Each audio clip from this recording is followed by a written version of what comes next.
السلام علیکم، آپ دیکھ رہے ہیں کے نیوز چینل انٹرنیشنل۔ یوٹیوب پر ہمارا چینل سبسکرائب کیجئے اور رہیں دنیا بھر کی خبروں سے باخبر۔ رخ کریں گے شیخو پورہ کا، جہاں سے رپورٹ کر رہے ہیں ہمارے بیرو چیف طاہر خان۔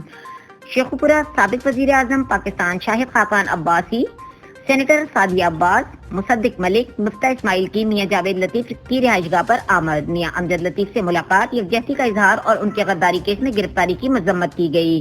انہوں نے میڈیا سے گفتگو کرتے ہوئے کہا کہ موجودہ وزیر اعظم کہتے تو ہیں کہ ملک کو ترقی کی طرف گامزن کرنا، ہر پل ان کا طرز عمل مختلف ہوتا ہے۔ وہ آئے دن کسی نہ کسی کا نام لے کر گالیاں اور الزامات کی بھرمار کر دیتے ہیں۔ ہم اقتدار کی جنگ میں نہیں ہیں، ہم صرف یہ چاہتے ہیں کہ ملک نے ترقی کرنی ہے تو آئین میں رہ کر کرے، غیر آئینی طریقے سے نہیں کرے۔ جن کے الیکشن چوری کیا گیا، جن کے ووٹ چوری کیے گئے، انصاف تو ان کو ملنا ہے۔ آج جو ملک کی مشکلات ہیں وہ اس چوری شدہ الیکشن کی وجہ سے ہیں۔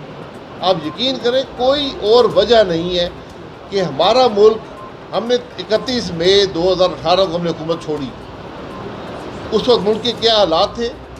میں نے 5 پریس کانفرنسز لائیو کی، سوالات لیے، اپنی حکومت جو پاکستان مسلم لیگ نون کی تھی اس کے تمام جو ہم نے کچھ کیا تھا وہ عوام کے سامنے رکھا، اس دن کے حالات بتائے۔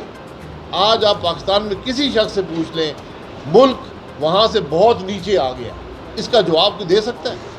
اس کا جواب پاکستان کے عوام مانگتے ہیں۔ اس کی وجہ صرف اور صرف 2018 کے الیکشن کی چوری ہے۔